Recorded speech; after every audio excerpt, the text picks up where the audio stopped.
క్రీస్తు ప్రభువునందు ప్రియమైన సహోదరి సహోదరులారా,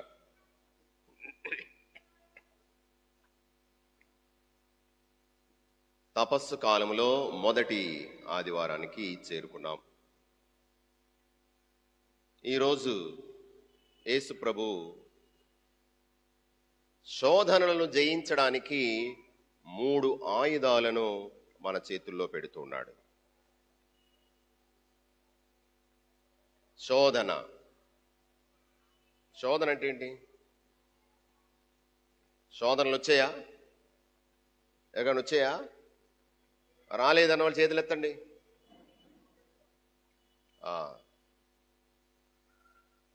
రాలేదంటే వెంటనే మరియమ్మ గారి స్వరూపం తీసేసి వాళ్ళు బొమ్మ పెట్టేస్తాం అక్కడ.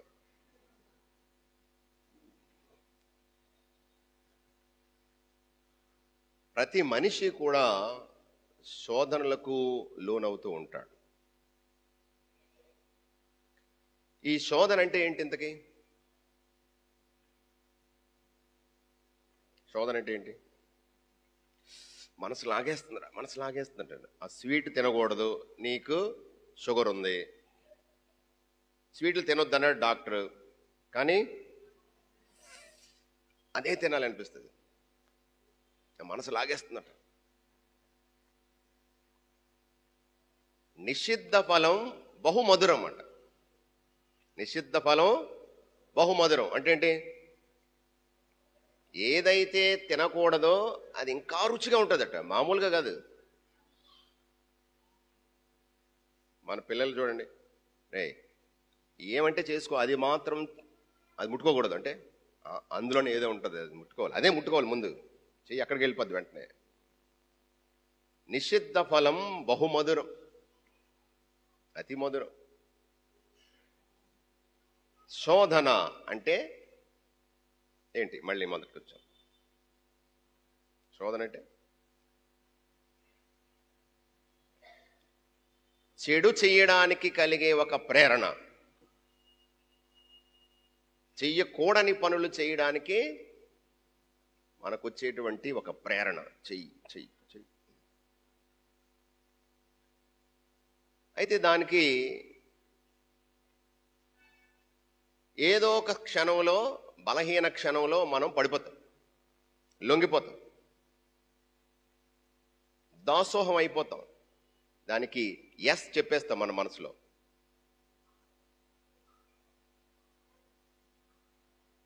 ప్రియ సహోదరులారా, అంటే ఇది ఒక నిర్ణయం. ఒక శోధనకు లొంగిపోవడం అన్నటువంటిది ఒక నిర్ణయం. We make a decision to fall prey to the temptation. చెడు చేయాలా వద్దా అని ఎవరు నిర్ణయించుకోగలుగుతారు?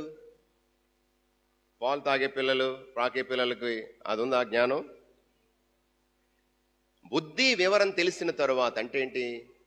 ఇది చెడు, ఇది చెయ్యకూడదు, ఇది మంచి, ఇదే చెయ్యాలి అనేటువంటి జ్ఞానం వచ్చిన తర్వాత మనసొప్పి ఇష్టపూర్తిగా ఇది చెయ్యకూడదని తెలుసు, అయినా చేస్తాను, చేయడానికి నేను నిర్ణయం చేసుకున్నాను. శోధన పాపమేనా? శోధన పాపమేనా? శోధన పాపమా? ఇది చెడు చెయ్యాలని ఉంది, ఒక ప్రేరణ కలిగింది ఒక వెనకతల నుంచి, అది పాపం అయిపోతుందా? మన కళ్ళు ఉన్నాయి, దాని ఎల్లుడు బోళి రకరకాల చిత్రాలు, సినిమా బొమ్మలు ఉన్నాయి, రకరకాల చిత్రాలు ఉన్నాయి, అది శోధన, అది పాపం అయిపోద్దా? పాపం అయిపోద్ది. అది పాపం అన్నది నేను చేసే నిర్ణయం. పాపం అన్నది బుద్ధి వివరం తెలిసిన తర్వాత, జ్ఞానం వచ్చిన తర్వాత, ఇది చెడు, ఇది చెయ్యకూడదు, ఇది మంచి, ఇది చెయ్యాలని తెలిసిన తర్వాత కావాలని నేను చెడు చేయడానికి ఇష్టపడడం. I make a decision to do it which is not supposed to be done. I make a decision not to do what I am supposed to do. చెయ్యవలసిన పనిని చేయకుండా ఉండడానికి, చెయ్యకూడని పని చేయడానికి నేను బుద్ధిపూర్వకంగా చేసే ఒక నిర్ణయం, అంగీకారం, మనసులో అంగీకారం.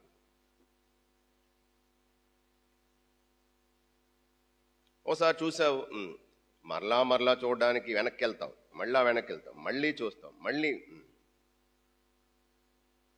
పాపంలో పడుతున్నాం. ప్రియ సహోదరులారా, మనందరం కూడా ఏదో ఒక బలమైన బలహీనతలు ఏదో క్షణంలో మనం లొంగిపోయిన వారమే, లొంగిపోతున్నటువంటి వారమే. దీనికి కారణం ఏమిటి? ఆదాము అవ్వల యొక్క పతనం.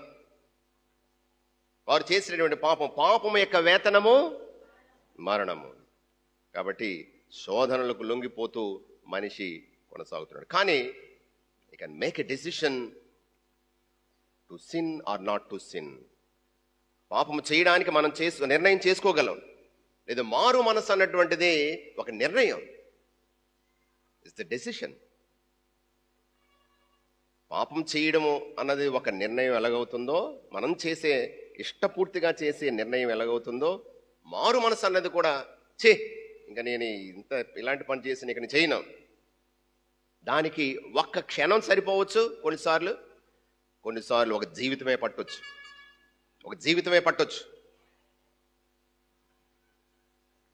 శిలువ మీద వేలాడుతున్నటువంటి యేసుకి అటు ఇటు ఇద్దరు బందిపోటు దొంగలు సిలువ వేయబడ్డారు.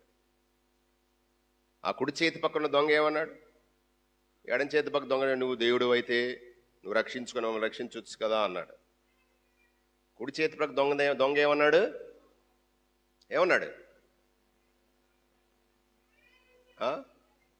నీకేమన్నా మతిపోయిందా? నీకు నాకు శిక్ష సభవే.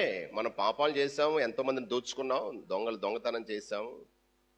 కానీ ఏ అపరాధము ఎరుగనటువంటి పావనమూర్తి అతనికి ఎందుకు ఈ శిక్ష? ప్రభు, నీవు పరలోకానికి వెళ్ళినప్పుడు నన్ను గుర్తుంచుకోవా అన్నాడు. ఒక్క క్షణము, జీవితం అంతా అయిపోయింది. చివరి క్షణంలో, ఆ చివరి తుది శ్వాస విడిచే ముందు ఒక నిర్ణయం చేసుకున్నాడు. ఒక్క క్షణము, ఒక స్పృహ, ఫ్రాక్షన్ ఆఫ్ సెకండ్. మారు మనసు అన్నటువంటి దానికి ఒక క్షణం పట్టొచ్చు, ఒక జీవితమే పట్టొచ్చు. తన జీవితం అంతా అయిపోయింది, ఇక చివరి క్షణంలో అతడు ఒక నిర్ణయం తీసుకున్నాడు. నేను చేసింది తప్పు, పొరపాటు, పాపం చేశాను, నన్ను క్షమించాను. ప్రియమైన సహోదరి సహోదరులారా, కాబట్టి శోధనకు లొంగిపోవడం అన్నది ఒక నిర్ణయం. పుణ్యం చేయడం అన్నది, హృదయ పరివర్తన అన్నది ఒక నిర్ణయం. I make a decision not to do it or to do it.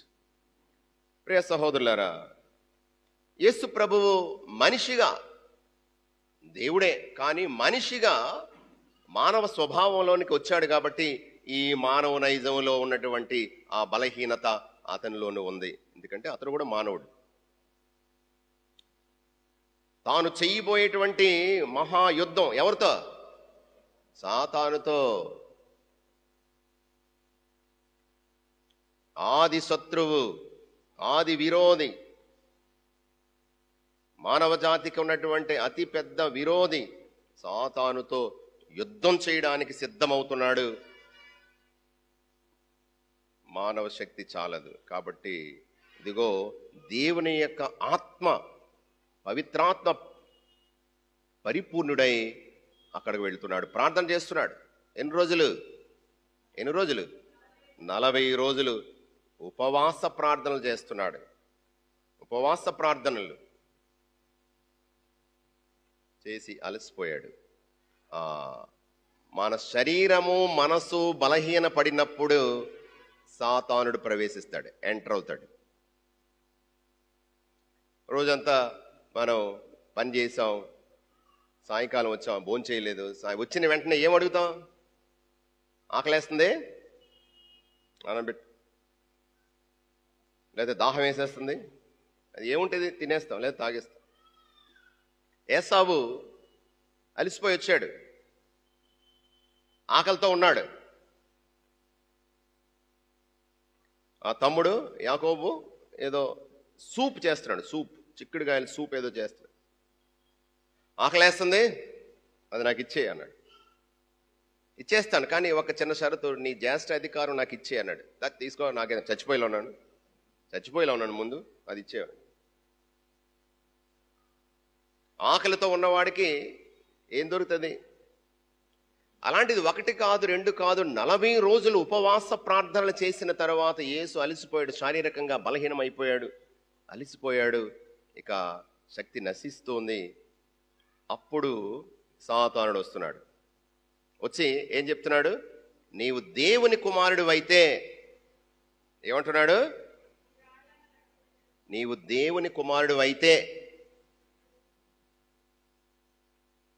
చూసారా, బైబిల్ మొత్తం మీద గమనించండి. శిష్యులు 3 సంవత్సరాలు ఉన్నారు. ఈయన ఎవరో, ఎంతటి మహానుభావుడో, గాలి తుఫానులు సైతం ఇతను లొంగిపోతున్నాయి. సాతాను ఒక మాట చెప్తే మారిపోతున్నాయి, తాకితే స్వస్థత కలుగుతుంది. ఈయన ఎవరో అనుకున్నారు. కానీ యేసు ఎవరో ఎవరికి సరిగ్గా తెలుసు? సైతానుకు తెలుసు. మొట్టమొదటి ప్రస్తావన కలుగుతుంది, మనం చూస్తున్నాం. నీవు దేవుని కుమారుడు అయితే, అంటే నువ్వు దేవుని కుమారుడు అని నేను నమ్ముతున్నాను. సాతాను నమ్ముతుంది యేసు దేవుని కుమారుడని. మరొక సందర్భంలో ఈ మోగ చెవిటి దెయ్యం, లేకపోతే ఒక అబ్బాయిని సమాధుల్లోకి వెళ్ళి గాయపరిచేసుకుని విధంగా మనకు తెలుసు ఒక సందర్భం. నజరేతు నివాసి అయిన యేసు, మాతో నీకేం పని? నీవెవరో మాకు తెలుసు, నువ్వు దేవుని కుమారుడు. సాతానుకు తెలుసు యేసు ఎవరో, ఎందుకు వచ్చాడో, ఏం చెయ్యబోతున్నాడో సమస్తము సైతానుకు తెలుసు. అడుగుతుంది, నీవు దేవుని కుమారుడు అయితే ఈ రాళ్ళను రొట్టెలుగా చేసుకొని హాయిగా కడుపు నింపుకోవచ్చు. ఎందుకయ్యా ఇలాగా? నీలోన శక్తి నీకు తెలియదు.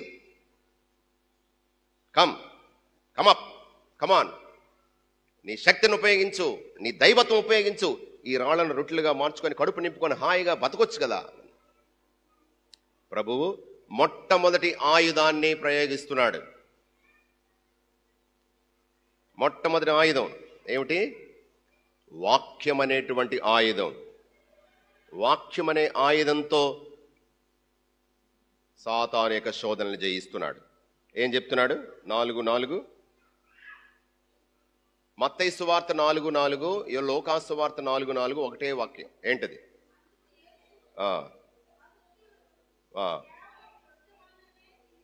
మనుష్యుడు కేవలము రొట్టె వలన మాత్రమే జీవింపడు. అది లోకాసు వార్తలో దేవుని నోటి నుండి వచ్చే ప్రతి మాట వలన జీవించడండి. ఈ మాట ఎక్కడది? ద్వితీయోపదేశ కాండము 8వ అధ్యాయము 3వ వచనం చదవండి. ద్వితీయోపదేశ కాండము 8వ అధ్యాయం 3వ వచనం.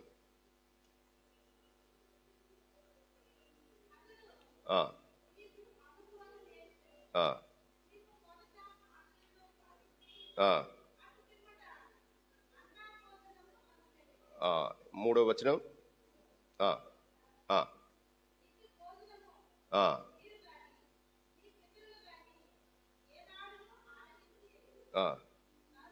నరుడు కేవలము భోజనం వలనే జీవింపడు అని ప్రభు సెలవిచ్చాడు. ప్రియమైన సహోదరులారా, కాబట్టి యేసు ఈ శోధనలను జయించడానికి వాక్యం అనేటువంటి ఆయుధాన్ని ప్రయోగిస్తున్నాడు. మరలా వెనక్కి రండి. ఇక రెండవ శోధన ఏంటి? రెండవ శోధన, ఎత్తైన పైకి తీసుకువెళ్ళాడు సైతానుడు. ఒకటి శోధించాడు. ఆకలి అనేటువంటి ఆకలి, అందరికీ ఆకలి పొట్ట నింపుకోవడానికి కోటి విద్యలు కూటి కొరకి అంటారు. రకరకాల విద్యలు చేసి సంపాదించుకొని కడుపు నింపుకోవడానికి. ఆకలి అతి పెద్ద శోధన. రెండవది, ఎత్తైన ప్రదేశానికి తీసుకువెళ్ళి ఏమంటున్నాడు? సకల రాజ్యాలను చూపించాడు, వైభవాన్ని చూపించాడు. ఇదంతా నీకు ఇచ్చేస్తాను. ఏమంటున్నాడు చూడండి, అట్టి అధికారము నాకు కలదు, నేను కోరిన వానికి ఇయ్యగలను. ప్రపంచంలో ఉన్నటువంటి అన్ని రాజ్యాల మీద నాకు అధికారము కలదంటున్నాడు. ఈ లోకం మీద అధికారం నాకుంది. ఎవరిచ్చారు అధికారం? ఎవరిచ్చారు? సైతాను చెప్తున్నాడు నాకు అధికారం ఉందంటున్నాడు. ఎవరిచ్చారు అధికారం? దేవుడిచ్చాడా? ఎలా వచ్చింది దానికి అధికారం? దేవుణ్ణి కాదని సాతానికి శిరస్సు వంచినప్పుడే ఆదాము అవ్వలు దేవునికి కాకుండా సాతానికి దాసోహం అయినప్పుడే అతనికి అధికారం వచ్చింది. సాతానికి మనిషి మీద అధికారం వచ్చింది, సమస్త లోకాల మీద అధికారం వచ్చింది.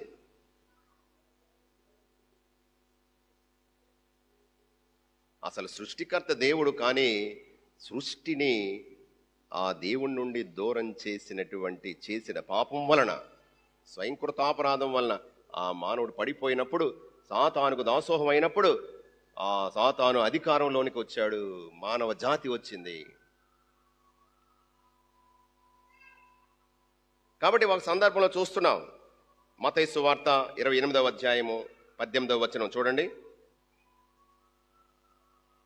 మత్తయి సువార్త 28వ అధ్యాయం 18వ వచనము.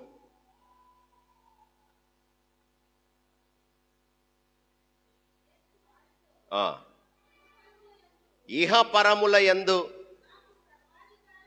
నాకు సర్వాధికారం ఇయ్యబడినది,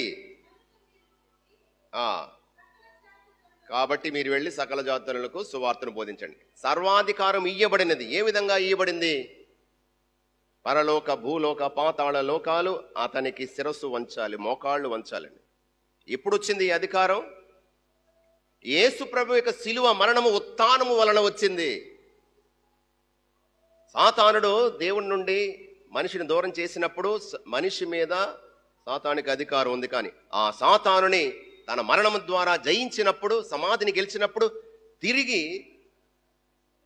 సర్వం మీద ఆ ప్రభువుకి అధికారము ఇయ్యబడింది, సంపాదించాడు. కాబట్టి మనము ఇక సాతానుకు దాసులము కాదు, ఆ ప్రభుని విశ్వసిస్తే అతనికి మనము అనుచరులము, అతని బిడ్డలము. Praise the lord. ఇప్పుడు ఏమంటున్నాడు? నేను అధికారిని, నేను ఎవరు కావాలో అక్కడ ఇచ్చేస్తాను, నీకు కావాలా ఇచ్చేస్తాను, నాకు ఒక క్షణం ఆగు. ఏం చేయమంటున్నాడు? నా పాదాల మీద పడి నన్ను ఆరాధించు చాలు, ఇవన్నీ నీకు ఇచ్చేస్తున్నాను. అంటే సృష్టికర్తను కూడా తన అధికారములోనికి, ఆధీనములోనికి తీసుకునేటువంటి ప్రయత్నం చేస్తున్నాడు సాయితానుడు. ఇక మనం మాత్రం అతని ఆధీనంలోకి వెళ్ళిపోలేమా? సులువుగా వెళ్ళిపోతాం, చాలా సులువుగా వెళ్ళిపోతాం సాతాను యొక్క ఆధీనంలోకి. ఆశ పెడుతున్నాడు, ఆశ, ఇదంతా అధికారం అంతా నీకు ఇచ్చేస్తాను. మరి ఈరోజు అధికారం అనేటువంటిది ఒక శోధన, పెత్తనం, అధికారం, పదవి, స్థాయి, స్టేటస్,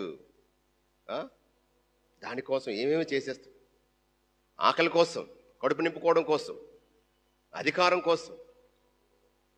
నీవు దేవుని కుమారుడు అయితే మరొక శోధన చూడండి. దాన్ని ప్రభువు ఏ విధంగా తిప్పికొడుతున్నాడు? వాక్యం అనేటువంటి ఆయుధంతో నీ దేవుడైన ప్రభుని మాత్రము నువ్వు సేవించాలన్నాడు. మరొకసారి వదిలిపెట్టలేదు, అందరూ తాగిపోలేదు. ఒకటి వాక్యం చేత తిరిగి జయిస్తున్నాడు, తిప్పికొడుతున్నాడు. మూడవసారి మరొక ప్రయత్నం చేస్తున్నాడు. ఏం చేశాడు? యెరూషలేము దేవాలయం మీద తీసుకెళ్ళి నీవు కిందకు దూకే, నీకేం అవ్వదు.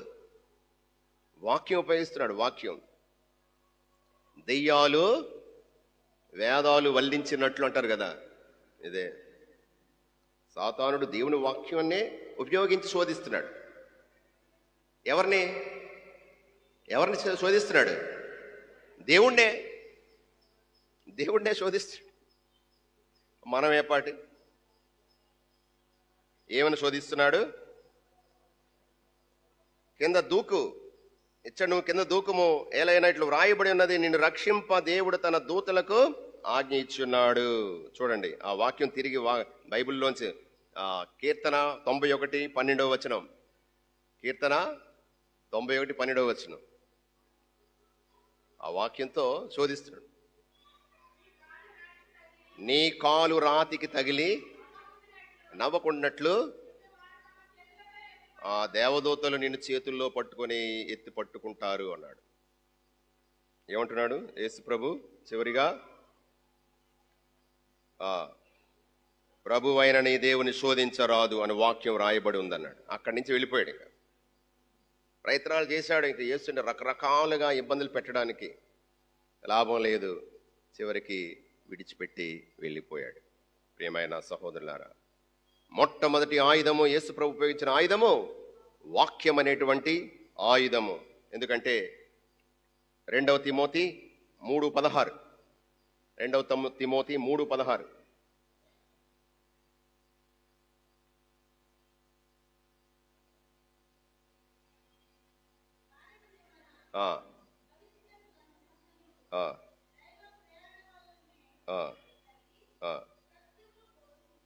దైవ ప్రేరణ చేత కలిగింది వాక్యము. సత్యమును బోధించడానికి, దోషమును ఖండించడానికి, తప్పులు సరిదిద్దడానికి, నీతి యందు నడిపించడానికి ఉపయోగపడుతుంది. దేవుని యొక్క వాక్కు నీతి యందు నడిపించడానికి, సత్యమును బోధించడానికి, ఇంకా దేన్ని ఖండించడానికి? దోషములను ఖండించడానికి. అదిగో ఆ ఆయుధము, దేవుడు మన చేతుల్లో ఇచ్చినటువంటి గొప్ప ఆయుధము వాక్కు, దేవుని యొక్క వాక్కు, దైవ వాక్కు. ప్రియమైన సహోదరులారా, వాక్కు అనే ఖడ్గాన్ని చేతబూని మన సైతానుని యొక్క శోధనలు మనం జయించాలి. ఇక రెండవది ప్రియ సహోదరులారా, ఉపవాస ప్రార్థన. ఉపవాస ప్రార్థన శోధనలను జయించడానికి, దుష్ట శక్తులను జయించడానికి యేసు ప్రభు మన చేతుల్లో పెట్టేటువంటి రెండవ గొప్ప ఆయుధము, శక్తివంతమైన ఆయుధం. చూడండి, మత్తయి సువార్త 17:21. ఏమిటి మీ దెయ్యాన్ని ఎందుకు వెడలగొట్టలేకపోయామో అని శిష్యులు యేసుని అడిగారు. అప్పుడు యేసు ప్రభు ఇలా చెప్తున్నాడు,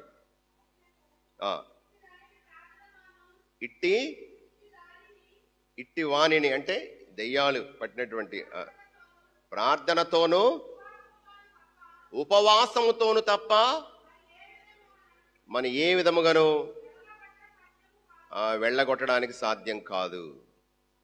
కొన్ని శోధనలు జయించడానికి, సాతాను శక్తులను జయించడానికి, విడుదల పొందడానికి దేవుడిచ్చే గొప్ప ఆయుధము ఉపవాస ప్రార్థన.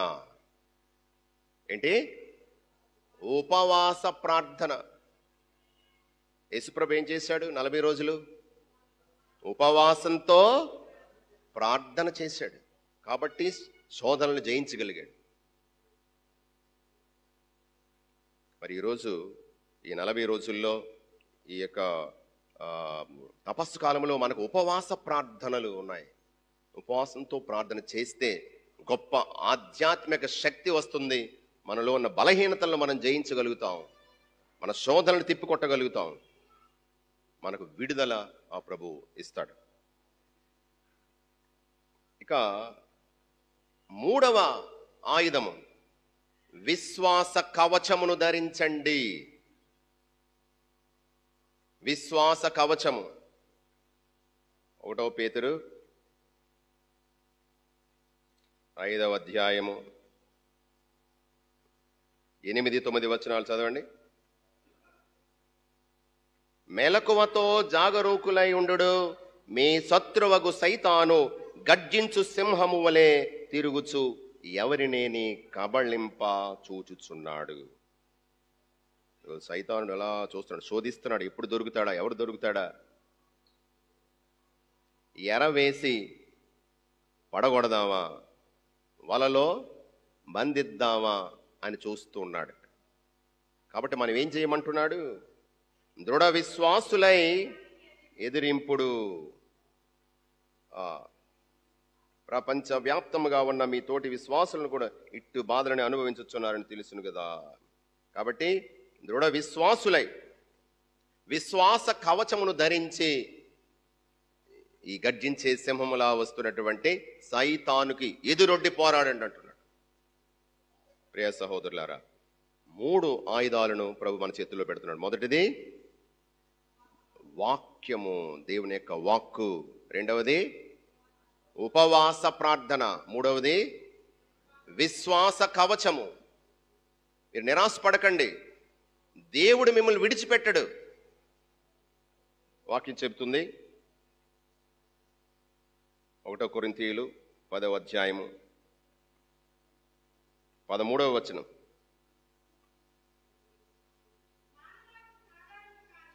మానవులకు సాధారణం కానీ ఏ శోధనయు మీకు కలుగలేదు.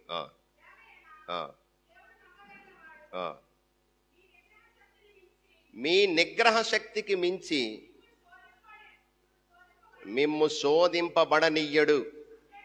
అంతేకాక మీరు శోధించబడినప్పుడు దానిని సహించగల, ఎదుర్కోగల శక్తిని మీకు వసగి బయటపడే మార్గాన్ని కూడా చూపిస్తాడట. ఎప్పుడు? దేవుని మీద విశ్వాసం ఉంచి దేవుని సన్నిధికి చేరిన వారు, ప్రార్థనలో దేవుని సన్నిధికి చేరిన వారికి శోధనలు అందరికీ వస్తాయి. కానీ శోధనలకు లొంగిపోయి పాపము చేయకుండా ఉండడానికి దేవుడు మనకు శక్తిని ప్రసాదిస్తాడు. ఆ శోధనలు జయించి బయటికి రావడానికి కూడా ఆ ప్రభు మనకు శక్తిని ప్రసాదిస్తున్నాడు. ప్రియ సహోదరులారా, మరి రకరకాల శోధనలకు మనం లొంగిపోతున్నాం ప్రతిరోజు. ఎవరి బలహీనత వారిది. వ్యక్తిగతంగా మనందరికీ తెలుసు, ఇతరులకు తెలియకపోవచ్చు. నీలో ఉన్న బలమైన బలహీనతలు ఏమిటో వ్యక్తిగతంగా నాకు, నీకు, ఎవరికి వాళ్ళకి తెలుసు. మరి ప్రయత్నం చేస్తున్నాం, కానీ కొన్నిసార్లు హాయిగా ఉంది, ఇక్కడే ఉంటాను, నేను మారను. మారే ప్రయత్నం తప్పని తెలుసు, కానీ మారే ప్రయత్నం చెయ్యం.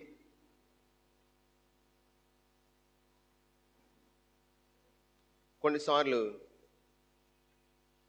అడిక్షన్ అయిపోతుంది. అడిక్షన్ అంటే అలవాటు అన్నది బయటలో అంత సులువుగా పోదు. కొన్ని అలవాట్లు ఉన్నాయి. ఆ అలవాట్లు ఏమిటేమిటో అవి సులువుగా పోవు. బయటపడాలనేటువంటి ఆలోచన కూడా ఉండదు. బయటపడాలని ప్రయత్నం చేసినా కొన్నిసార్లు అవడం లేదండి, ఎన్ని ప్రయత్నాలు చేస్తున్నాను. నిర్ణయము, it is a decision that we make to stop something or to begin something good. చెడును ఆపడం అన్నటువంటిది, మంచిని ప్రారంభించడం అన్నది ఒక నిర్ణయం. ఒక నిర్ణయం చేసుకోవాలి మనం ఇక్కడ. అది మనం చేసుకునే నిర్ణయం. దానికి పవిత్రాత్మ సర్వేశ్వరుడు మన ప్రేరణ కల్పిస్తాడు. దాన్ని మనం గుర్తించి అంగీకరించి ఒక నిర్ణయం, గట్టి నిర్ణయం తీసుకోవడం అన్నటువంటిదే పుణ్యము లేకపోతే పాపం అవుతుంది. మనం చేసుకునే నిర్ణయమే. ఈ దురలవాటిని ఈరోజు మానుకుంటాను, ఈ 40 రోజులు మానుకుంటాను, ఇక్కడి నుంచి నేను చెయ్యను. ఆ నిర్ణయం ఒక క్షణం పట్టొచ్చు, ఒక జీవితమే పట్టొచ్చు ఆ నిర్ణయానికి. మరి దేవుడు మనకు అనేకమైన ప్రేరణలు కల్పిస్తున్నాడు. సరే, పాపంలో పడిపోయాము, ప్రభువు మనల్ని విడిచిపెట్టడు.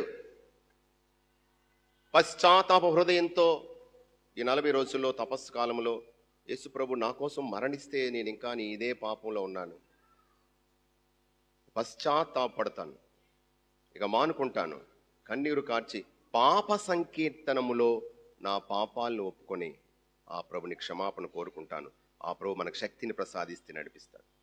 శోధనలకు మనం లొంగిపోతుంటాం, కింద పడిపోతుంటాం. యేసు ప్రభు 3 సార్లు ఆ శిలువ భారం కింద పడిపోయాడు. పడిపోయిన ప్రతిసారి ఆగిపోయాడా? శక్తిని కూడ తీసుకొని పైకి లేచాడు, ముందుకు వెళ్ళాడు, మళ్ళా పడిపోయాడు, మళ్ళీ లేచాడు, 3వసారి మరలా పడిపోయాడు, మళ్ళీ లేచాడు. ఆగిపోలేదు.